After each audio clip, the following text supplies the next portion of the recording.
Okay, Maurya dynasty. Which are the major dynasty exist during 6th century? The first one is Maurya dynasty. Establishment of Maurya dynasty. How Maurya dynasty came into existence in India? It is the time around 326 BC. A despotic ruler of Nanda dynasty.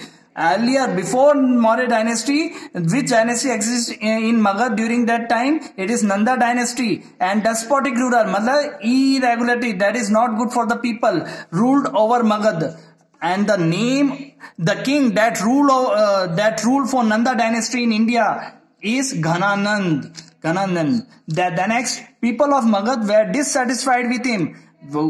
To whom people were dissatisfied? It is Ghananand of Nanda dynasty. The name of the king is Ghananand. Ghananand से लोग खुश नहीं थे. उसके जो laws जो बनाता था उससे लोग बिल्कुल भी satisfied नहीं थे. Because of exorbitant taxes at the time, Magad was in need of a person who could eliminate the problems and establish the ideals of an all-powerful emperor.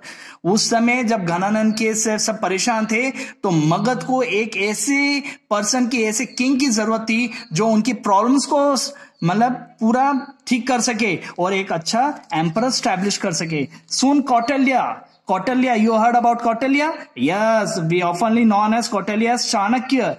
Kautilya's student Chandragupta emerged on the political horizon of India and established a new dynasty called Maurya dynasty. That is the emergence of Maurya dynasty. Who established Maurya dynasty for the first time? It is Chandragupta with the help of the Kautilya. Established Maurya dynasty, or it is Chandragupta Maurya first. Is oftenly known as the founder of Maurya dynasty in India. Clan of Maurya dynasty, मतलब ये उसका वंश है कि सबसे पहले Maurya dynasty में किसने रूल करा, उसके बाद सेकंड इन कौन आया.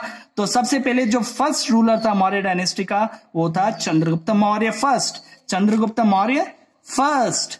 And the son of Chandragupta is Bindusara. Then after Bindusara, who will become the king? Yes, it is Ashoka, the great Ashoka. We are proud of Ashoka.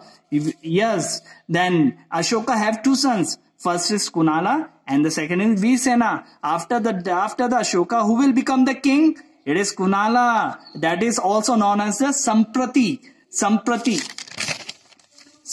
Okay.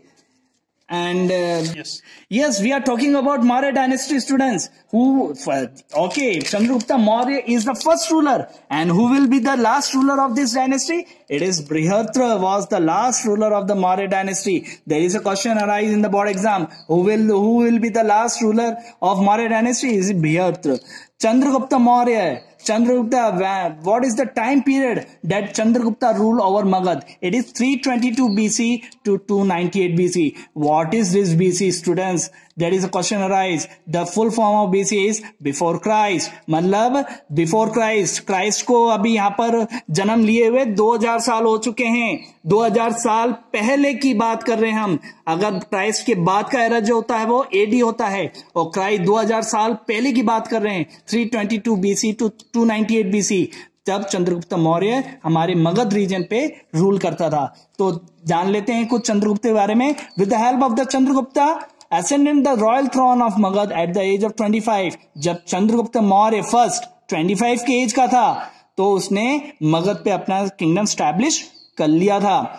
Though his extensive victory campaign, Chandragupta Maurya established the Pan-India Empire. मतलब चंद्रगुप्ता ने एक अभियान चलाया था कि अपने kingdom को, the kingdom of Magadh को एक्सपैंड करने के लिए. तो almost all the territory of India will be captured by Chandragupta Maurya. तो उसको हम पैन इंडिया एम्पायर भी कहते हैं. And after Chandragupta Maurya who will become the king? It is the son of Chandragupta Maurya. Bindusara will become the king after Chandragupta first. It is the rule 298 BC to 272 BC. There is a gap. At what time Bindusara ruled over Magad? It is the span of 26 years. 26 years. Bindusara was the son and successor of Chandragupta. As I already told you earlier, Bindusara had two sons.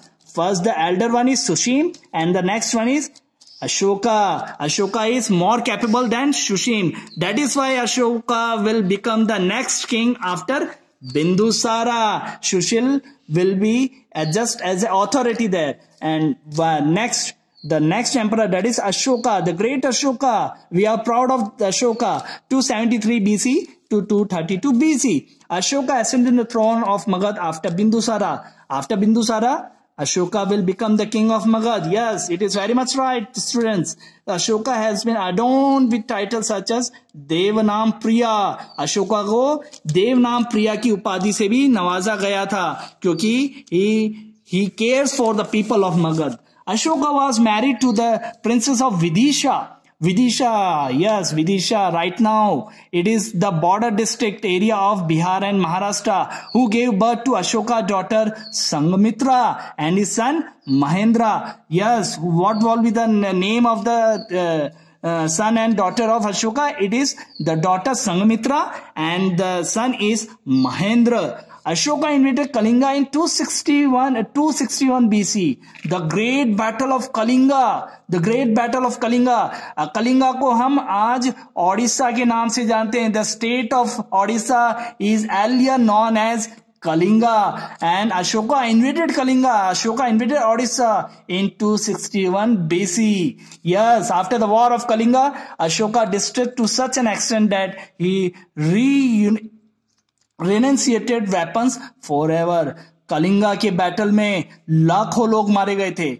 लाखों लोग, lakhs of people died in the battle of Kalinga. That distressed Ashoka in a big extent. इतना दुखी कर दिया कि उसने decide कर लिया कि आगे से मैं कभी भी वेपन्स नहीं उठाऊंगा, अपने हाथों में वेपन्स नहीं लूंगा. मुझे किंगडम नहीं चाहिए, मुझे शांति चाहिए. That is why Ashoka moved towards Dhamma, or Ashoka moved to Buddhism. Earlier, Ashoka was a Hindu deity, मतलब हिंदू रिलीजन को बिलोंग करता था. लेकिन कलिंग युद्ध के बाद वो इतना दुखी हो गया मैसिव किलिंग को देख के कि उसने बुद्धिज्म को अपना लिया और उसने अपने टीचिंग्स को, बुद्धिज्म की टीचिंग को या आगे बढ़ाने के लिए उसने एक नया पंथ बनाया. दैट इज कॉल्ड द धम्मा. अशोका की धम्मा में क्या टीचिंग से देखेंगे हम आगे. Ashoka established idols for the moral development of Mankind. उस धम्मा का मेन बढ़ाने का, प्रचार करने का उसका क्या इरादा था अशोका का, कि मानवता का पाठ पूरी दुनिया को पढ़ाया जाए. दिस वेर कॉल्ड धम्मा. मानवता का पाठ पढ़ाना चाहता था कि किसी में किलिंग से किसी का कुछ भला नहीं होना है. According to him, shunning sinful actions. Sinful means बुरी आदतें, बुरी संगत. Sinful, the word sinful means बुरी संगत और बुरी आदतें. शनिंग मीन्स छोड़ देना. द वर्ड शनिंग मीन्स छोड़ देना, बुरी आदतों को छोड़ना. और वेलफेयर ऑफ द वर्ल्ड, पूरी दुनिया का भला सोचना. Compassion, charity. चैरिटी मीन्स धर्मार्थ. जैसे हम पुण्य करते हैं, किसी की हेल्प करते हैं, किसी को दान देते हैं, ये चैरिटी में आता है. ट्रूथ, सत्य बोलो. सत्य बोलोगे हमेशा खुश रहोगे. एक सत्य बोलना 100 झूठ से अच्छा होता है. That is the part of Dhamma. Purity of actions. अपने जो भी एक्शंस लेते हैं उसमें प्योरिटी होना चाहिए. That is the actual teachings of Ashoka Dhamma. Charity, truth, purity of actions, compassions. This all are the teachings that includes the Ashoka Dhamma.